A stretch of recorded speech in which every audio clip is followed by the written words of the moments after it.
The Rogers are messy.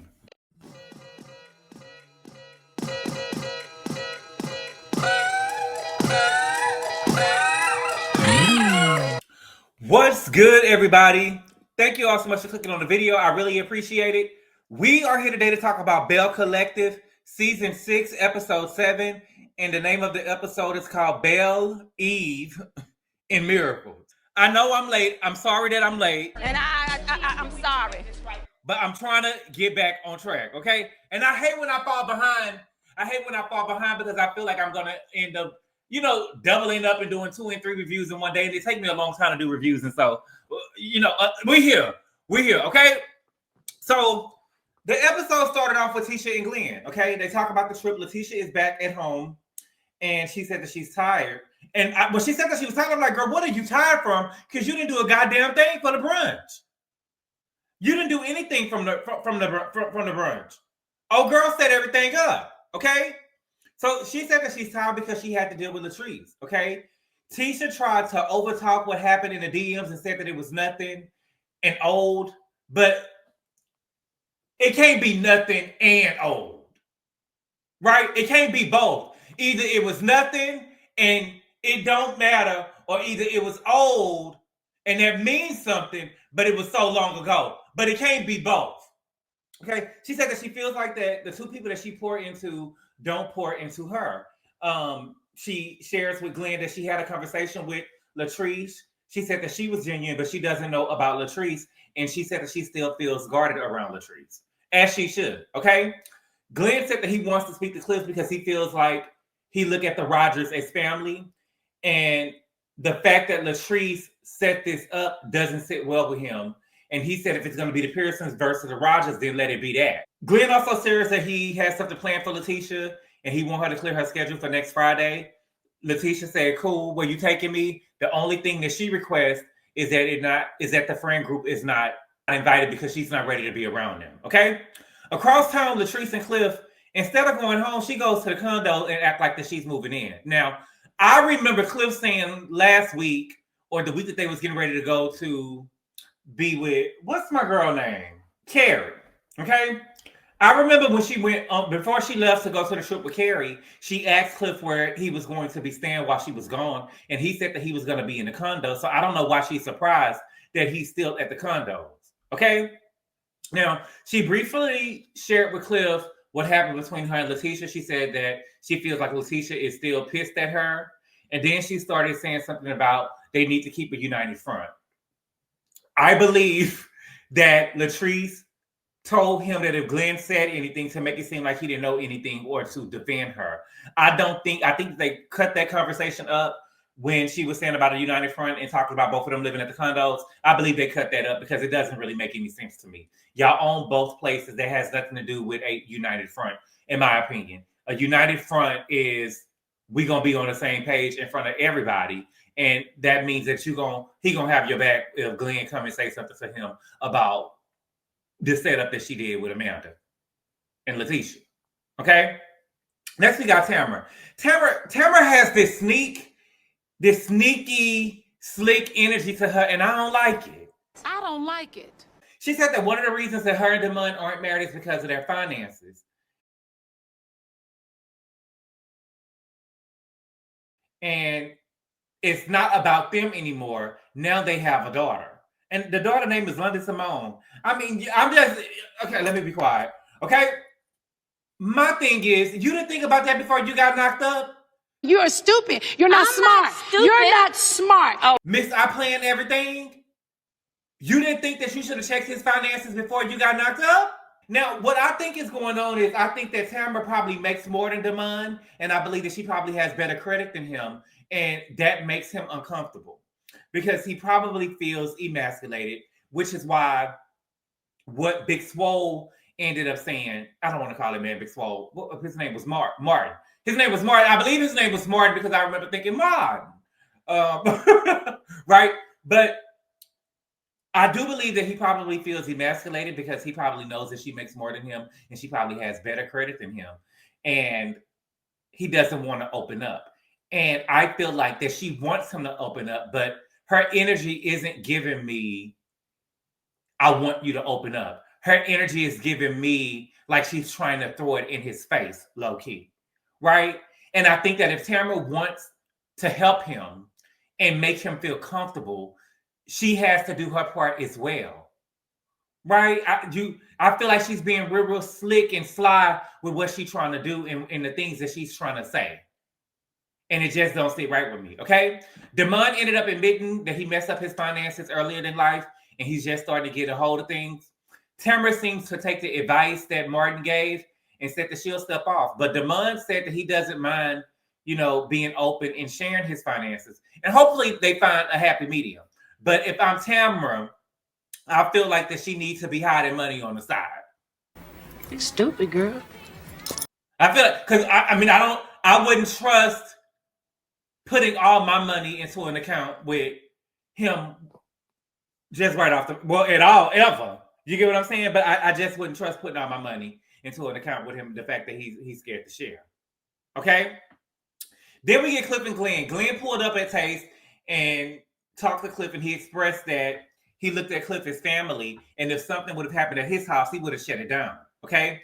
Cliff says that he can't control his wife. I think that's bullshit. I don't think that he can control his wife, but I think that he can set expectations. And by that, I mean, if Cliff and Glen were brothers, Latrice would not have did what she did because it would have meant or risked breaking up their family, right? If Cliff and Glen ran a business together, Latrice wouldn't have done what she did or she wouldn't have did what she did because it would have put the income that they bring in at risk, right? Latrice did what she did because she doesn't give a damn about Lateshia and Glen at the end of the day, and she looks at them as less than. How do you have time to worry about who? She looks at them as less than, and that's all that it boils down to. There is no respect there for Lateshia and Glen for Latrice. And that's just what it is, okay? And Cliff doesn't care enough to check her on it or tell her that she was wrong. And maybe he did, and he's just not doing it on camera. But that's how I feel. You don't have to control her, but you can set expectations. And Latrice only did that because she knows that Cliff doesn't really value Glen like that. That's my opinion. But at the very least, the host of the event should not have let that go down. You just don't invite someone somewhere and do them like that, in my opinion. That's rude. I didn't. Because the truth of the matter is Lateshia and Glen were there to support Latrice and Cliff. So it is fucked up, right? Now, could Latrice have invited Amanda to somebody else's event and pulled the same stunt? Yes, right? And it wouldn't have looked so bad. But you have to really take into consideration that this was your best friend and it was in your house and you invited me and you already knew what was going down. Because I guarantee if Lateshia and Amber had got the windmill in their house and Lateshia was getting the best of Amber, Latrice would have jumped in on Amanda's side. Let's be clear about that. Let's really be clear about that. Glen tells Cliff that he's doing a recommitment to Lateshia, but he can't invite everyone because of the scenario that played out at their house. And Cliff said that he understands and he wishes them the best, okay? Next, we got Selena. So the group and all their spouses are going back to the house where her son was killed at in Prentice. Then we found out that Cliff actually knew Selena's son, Quincy, because he used to work for her, okay? Now, I was surprised that the house that Quincy lived in was still there and nobody had moved in. So he must have really owned the house, okay? Selena took us around the house. She showed us where his body was at. She said that his body was found outside on top of a comforter and that somebody cared for him, okay? Now, I'm not an investigator. Well, I kind of feel like I could be an investigator, right? On some shit, I can be an investigator. But what all my years of SVU and scaring myself to sleep watching the first 48 and true crime documentaries and Oxygen tell me is that Quincy was more than likely murdered by somebody that he knew. No. Oh yes. No. Oh yes. Oh yes. Oh yes. Just by the simple gesture that they put his body on top of a comforter and they didn't have it just on the ground. That tells me that he was more than likely murdered by somebody that he knew and somebody who loved him. And sometimes people make mistakes. And sometimes things happen in the spur of the moment, you know? So that doesn't neglect, just because they unalive him doesn't neglect that they don't love him. And then you have to think, if you unalive somebody and you know that you're going to go to jail for the rest of your life, would you tell? And I'm not saying that the person is right or wrong. I'm just giving you the scenario that the person may be in, right? Because if you murdered somebody and you can get away with it, would you go in? You get what I'm saying? I hope you all understand what I'm saying, okay? Now, I did not like this scene for Selena for 2 reasons, okay? The first reason is that this case for Quincy has not been solved, right? And since that house hasn't been lived in or even touched, why are we bringing on cameras here with the whole cast and crew just to see the scene of the crime? I feel like solving this murder and finding justice for Quincy should take precedence over everything. And I know that the medium said that would be just, but that doesn't mean that we can just go inside the house and mess up or taint the evidence that could be used in solving the case, right? I don't feel that it should be anyone in the house except for law enforcement. And if it must be somebody in the house, it definitely shouldn't be the whole cast and crew. Because when Selena opened the door, the crew was already inside. So ain't no telling what they done touched. You get what I'm saying? Don't fuck up the scene of the crime. I'm all for bringing the cameras and stuff in here once the case has been solved. But if we probably need some critical pieces of evidence from this house. Okay? And the second reason is, and I love Marie, but I feel like that somebody pulled Marie to the side and told her, you know how this scene is supposed to go down. And they told her to make sure that Selena break down. I feel like Marie was trying to make sure that Selena broke down by the whole, it's okay, and we are here for you. Are you okay? That's what we're here for. You don't gotta be strong. She said it too many times for it to be genuine. And to me, you don't gotta do all that. You don't have to lead her into it, right? Just be there to catch her when she falls. And I feel like Marie was trying to push the bitch. That's wrong. Right? It was like she was trying to push her to fall. Like she was trying to push her to break down. Just be there to catch her when she fall. Latrice and the group decided to get together and get a reward for information leading to the arrest for the murder of Quincy. Now, when offering reward money, you have to be very specific on the rules for the money, right? You have to say things like, make sure that the reward money leads to the arrest, or you just have to be very specific, because if you just offer reward money for information, people will say anything just to get paid, or they will just tell half of the story. Now, I have watched my fair of true crime documentaries, okay? I really do want this murder to be solved, and I pray that it could bring Selena some peace. I believe that losing a child, no matter what way, is going to be heartbreaking, but I believe that when a person doesn't know what happened to their child, it's a whole different level of pain. Because the fact that Quincy was laid on top of a comforter, for me, I will be looking at everybody as a suspect. And the person probably did not love them, but in my head, his body was cared for. I definitely do believe that. If they had him outside on the comforter, I believe that his body was cared for. But I'm wondering why they brought the body outside. Okay, because from the inside of the house, it does look like that there was a struggle in that house. Okay? Glen wanted to set up a recommitment for Lateshia. Now, if nothing happened, then to me, there's no need for a recommitment. Right? And I feel like people always tell on themselves, right? I feel like Glen feels like that he needs to have a recommitment because he fucked up. And so him having a recommitment tells me that he fucked up. It lets me know that he fucked up, right? And how many times are we going to recommit? How much more clarity do we need? At what point are we just going to let it go? So the recommitment ceremony is supposed to be an intimate setting with just him, his stepdad, her mama, Marie, and Cedric. My mama would have questioned why we having a recommitment. What kind of bullshit is that? My mama would have questioned why, okay?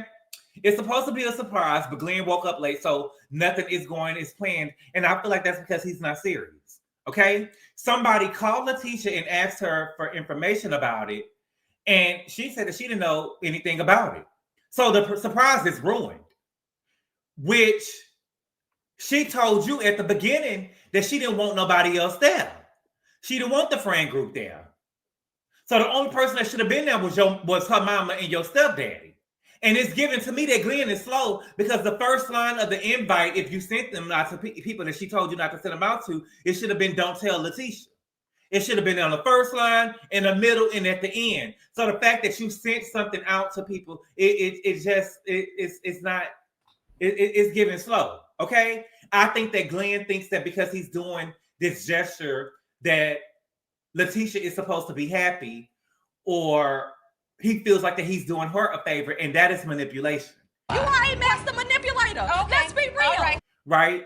If I'm Lateshia, I'm not happy about the gesture because the only reason we're having to recommit is because you fucked up. Right? Words mean something. Right? The first one we fucked up, so we got to do it again. Right? So we're recommitting because we already committed, but we fucked it up. This is not an anniversary celebration, you stupid motherfucker. So Lateshia got upset because she said that even in the recommitment celebration, Glen isn't showing up for her like she does for him. So let it go. And that's true. He did not dot the I's and cross the T's. Okay? And so Glen is trying to calm her down. She's not calming down, and then Glen just told her to forget it. Okay? Now, across town, Cedric got rid of the bed Marie wanted him to get rid of. He got rid of that full-size bed. These two grown-ass people, and I'm guessing they're both in their 40s, sleeping on this full-size bed. Now, Glen goes to the place where the recommitment celebration is supposed to be taking place, and nothing is done. So he sets it up, and he's calling Lateshia. He said he called Lateshia about 30 times, and she didn't answer the phone. But in the end, she did show up. Stand up! Stand up! She tells Glen that she is recommitting to him because she believes in marriage. Girl, we know that you believe in marriage, but when will he?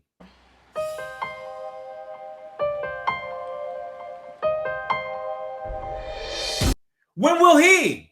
Okay? Now, across town, the rest of the cast meet at Taste, and Latrice is saying that she wants to throw something to make up for what happened at the pool party, but it didn't seem like they was making up for it because the whole conversation was about Glen fucking up. Yes, baby. And Cliff was leading the charge. Cliff let it be known that Glen was throwing a recommitment celebration. And by the way that the conversation went, with Cliff leading the charge, if I did think that the Rodgers planned it before, I know that they did it now. I don't give a fuck what y'all saying. I don't give a fuck what y'all saying at all. And Glen, I want to tell you this. Cliff is not your friend. Cliff is not your friend. The way that he was sitting over there gossiping with everybody, he's not your friend. Okay?